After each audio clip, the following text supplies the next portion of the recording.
Welcome back to Just Drink It. I'm Annie. And I'm Barbara.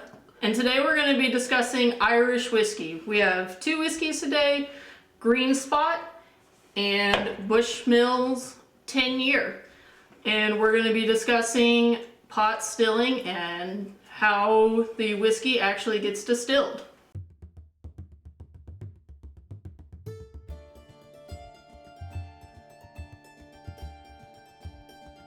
Well, I have a question for you first. Yeah. What are the requirements of Irish whiskey? What are the requirements of for Irish whiskey? For it to be Irish whiskey. So it has to be aged for at least 3 years. It has to be at least 40% ABV. It has to be fermented with yeast. Yeah. And the easiest fun. It has to be made in Ireland. Yeah. That was.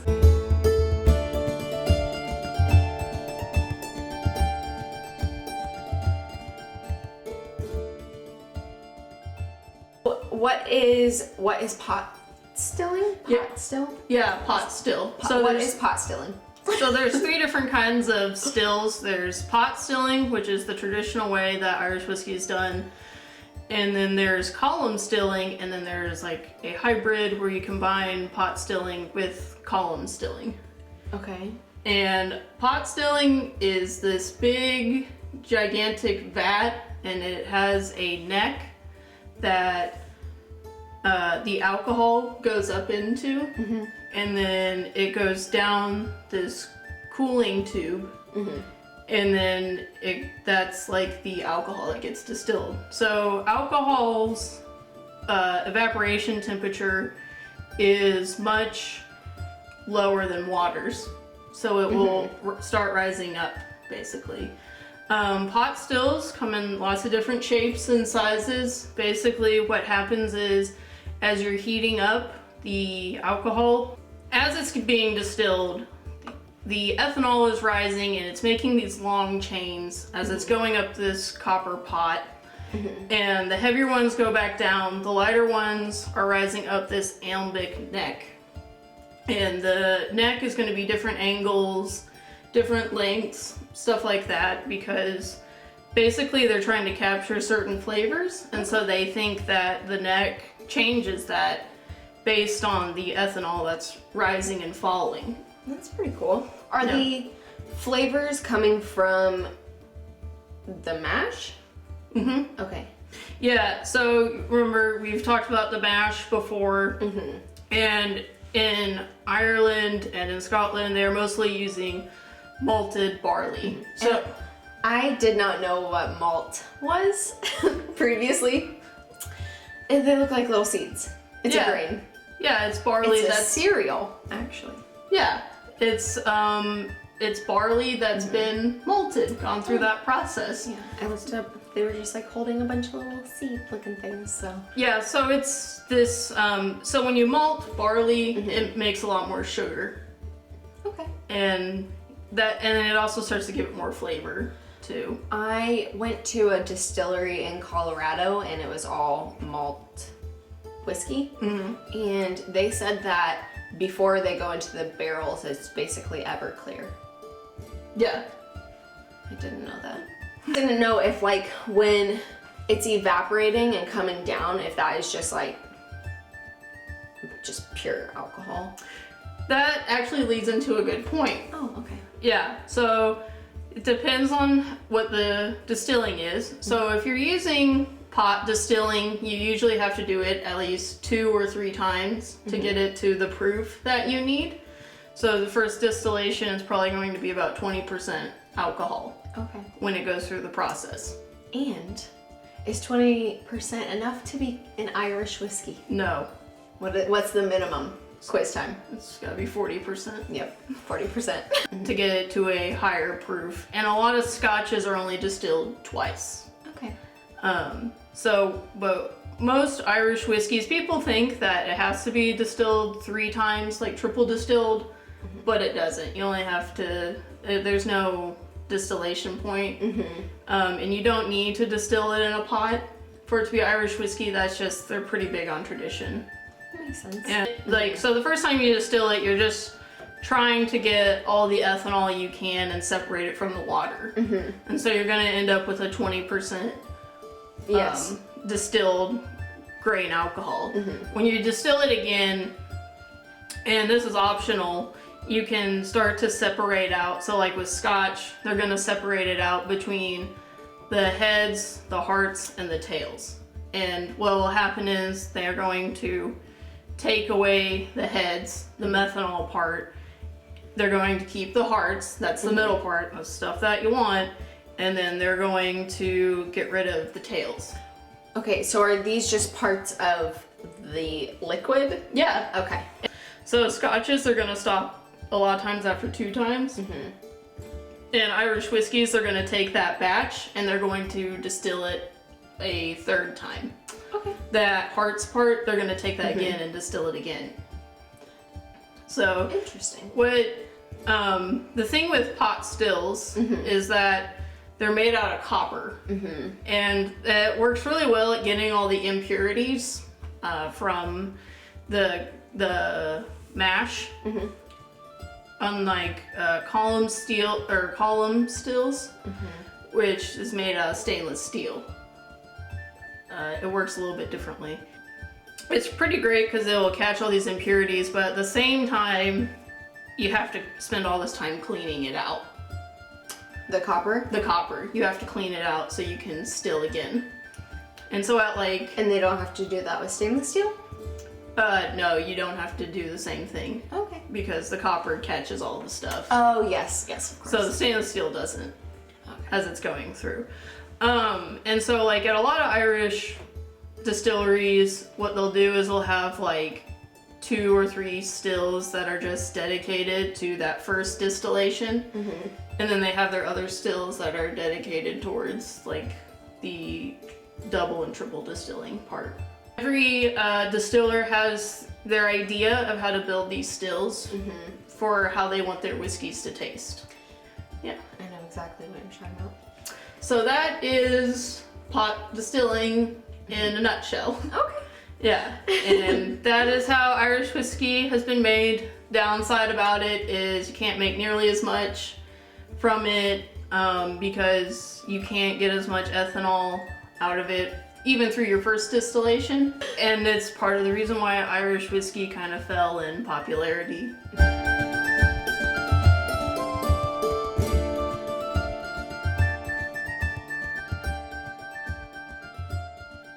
So today I have a different tasting wheel from the bourbon tasting wheel that we used last time.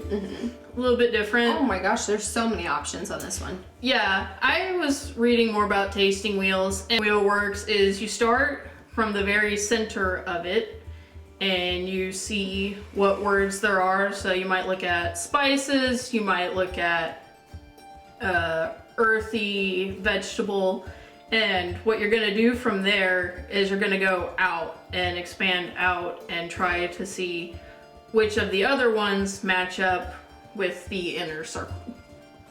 And it's very easy. And the point of doing the tasting wheels is they're meant to expand your vocabulary for taste. So you might taste something and you might not know what it is, but if you kind of have a memory bank of words from these wheels and have an association, you can pick out flavors that maybe other people can't. Interesting. You know, like there's that experiment where they've taken people who've worked in painting stores and they can actually see more colors than other people because they've just worked with paint so long. That's pretty cool. It's kind of the same idea here. So your vocabulary helps you with the tasting. It's not that you're any better at tasting than a beginner. You just kind of know more options. You just kind of have a bigger vocabulary and you have this memory going for you. Green Spot is a 10-year, yes? Hold it up. Yes. Okay. Because their other spots are more years, like yellow spot, red spot, blue spot? Blue spot. And so I learned that if something says it's 10 years, that this is actually a blend of 7 to 10-year whiskeys. Yeah. And for it to be classified as a 10-year, just at least has to have a whiskey that is 10 years aged. but it doesn't all have to be 10 years. Yeah. And I think that's cheating. It's well, everybody has their own classifications for things. So this is made in Dublin, and it's made by Middleton. Like, that's who does the distilling for them. And it is single pot still, and that means that it came from the same distillery. It was all distilled at the same spot. This is a pretty great whiskey. Oh my gosh, I was expecting it to be full. No, it's no. No. No, absolutely not. Not this one. It's definitely not going to be full. I would say this is my first Irish whiskey, but I'm sure I've tried something that you've given me. But knowingly, this is my first. Okay. I'm just trying to make it more even. I can already smell it. What makes Irish whiskeys taste different from like a bourbon? So when they're aging Irish whiskey, a lot of times they're using ex-bourbon casks. Okay. The other big thing is bourbon is using corn. This is using malted barley. Mm-hmm. They use different grains. Also, bourbons are usually column stilled, or they're stilled in a hybrid, whereas Irish whiskey is pot stilled. So you would expect a bourbon to be sweeter than an Irish whiskey? Irish whiskeys are really sweet. Okay. Usually. Well, and they're pretty smooth, too. Okay.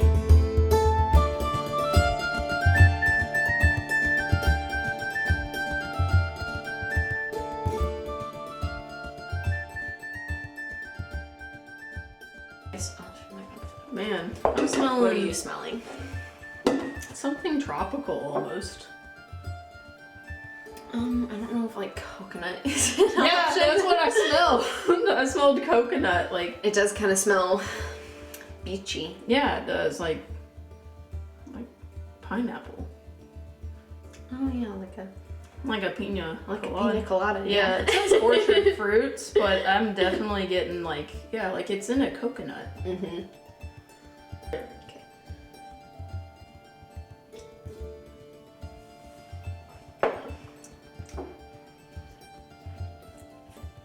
That tastes much different than I expected. It tastes like grass. Well, I tasted like vanilla and some green apple. Oh yeah, me too. Well, you could go.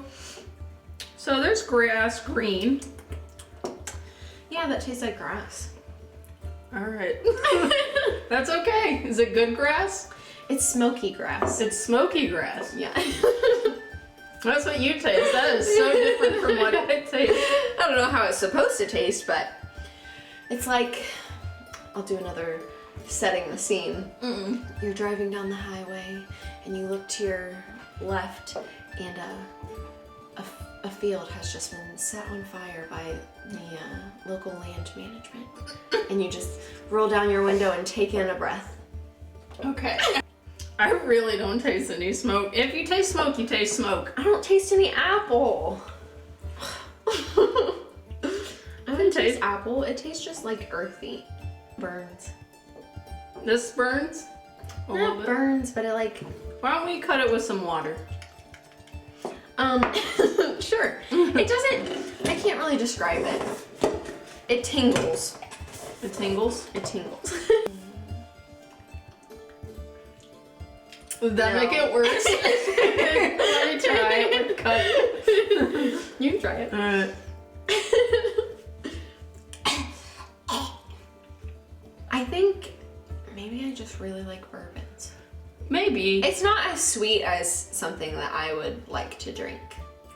Yeah, you're right. It is not as, I think that's why I really like Irish whiskey, is because it's maybe not as sweet. It's still pretty sweet though. Yeah, I guess I've never tasted one that wasn't sort of sweet. We're gonna get to the scotches. I imagine scotch tastes like really strong and like gritty, like something you have to be a strong man from like the 50s to drink scotch. It just depends like on you spend your whole day at work and then you come home and your wife hasn't made you dinner yet and you're mad about it and you go and sit in your recliner and say, pour me a glass of scotch. I don't know about that, but Now we're going to try Bushmills. And what can you tell me about Bushmills? so Well, I'll tell you that that they were part of only two whiskey distilleries that merged into one and made a monopoly in the 70s. It was Bushmills and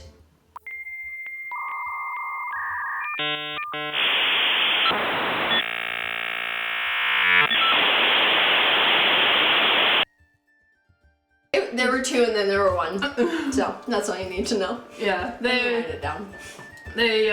So a lot of Irish whiskeys are distilled in Dublin, but this one is distilled up in Northern Ireland In Bushmills. in Bushmills.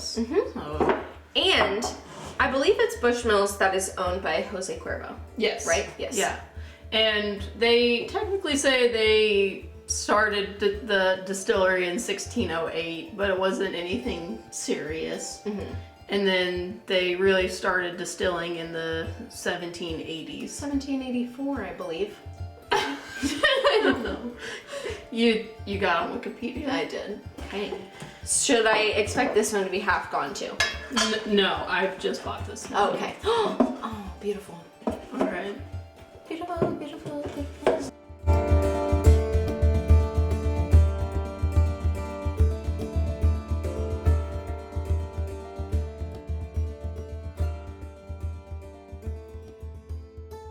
Number. All right. Time for the smell. I got coffee and chocolate. Oh. I could see that.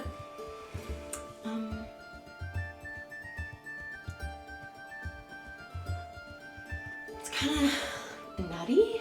Yeah. Like a brownie. Yeah. Mm. Like walnuts. Mm-hmm. Maybe a little vanilla. Yeah, and some fruit. Yeah. Mystery fruit. I think it's strawberries. That's what I think. Strawberry or banana. I could get the banana vibes. Oh wow. Ooh. It has a very strong like coffee chocolate flavor. Mm-hmm. Like wow. Like I can actually really taste it. I don't have to look at the wheel and guess. It's just there. Yeah. I really feel like I'm drinking coffee. Is that weird? No. Is that a bad thing? Or... No. I like it. It's less of a tingle, more warmth. I don't know if that's like yeah, absolutely. a thing, but it's like warm in the back of my throat. I think on the Green Spot, I want to say there's more of an oily taste to it than this one. Yeah. Yeah, I did. When I first like smelled it and gave it a little taste, there was kind of something like buttery feeling about it. Yeah. So I could see that. Like if you think of every brown food, that's what this tastes like. Every brown food. Yeah, name a brown food and it tastes like this. Steak. Yeah. So they spell whiskey with an E Yes. on here. Yeah. I thought Irish whiskey was just Y. No, that's Scotch. Okay. Okay, it really tastes coffee, warm. This is just off the rails. It tastes very warm. Like warm things that I associate being warm flavors. Yeah. Like chocolate, coffee, nutty, woodsy. That's Yeah. kind of what this tastes like, I think. What do you think overall? You think it's pretty good? Yeah, I like it. I personally, it's not as sweet, I don't think, as some of the other ones we've tried, some of the other whiskeys we've tried. So it wouldn't be like my first go-to, but I do like it.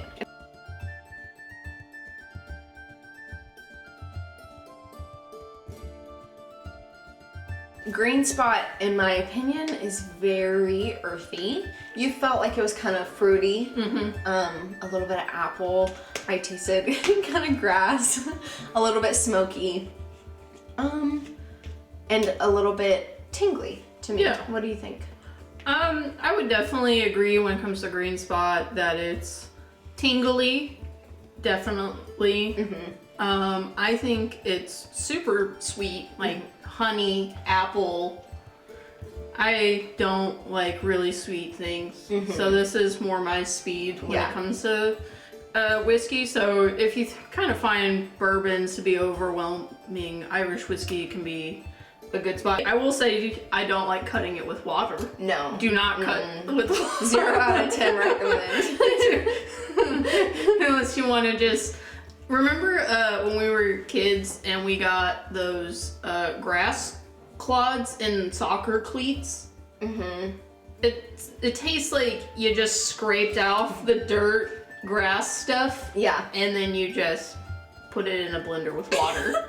And you were like, drink it. Did you not ever eat mud as a kid?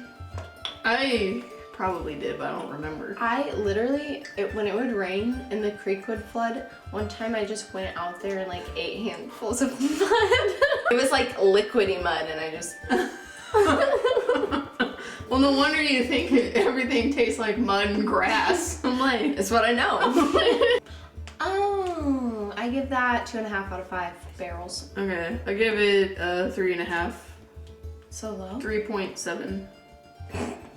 I would give it 7 out of 10 barrels. I give the Green Spot 5 out of 10 barrels. Okay. And it's half good. Now let's talk about the Bushmill. Okay, I like this. Bushmills. I like Bushmills. I wouldn't Bushmills 10-year. I like Bushmills 10-year. I don't like it more than a bourbon. Okay. I would reach for a bourbon before I reach for this. However, as far as these 2 Irish whiskeys that I have tried, I would give it, I'd say 7.5 out of 10. Yeah. So that probably beats some bad bourbons. Yeah. Okay. And I would give this probably like an 8.5. Yeah. Barrels out of 10. It's got a lot of coffee and chocolate. And very much. it's like eating a brownie almost. It's not as sweet as a brownie, but it is very warm tasting, warm and good.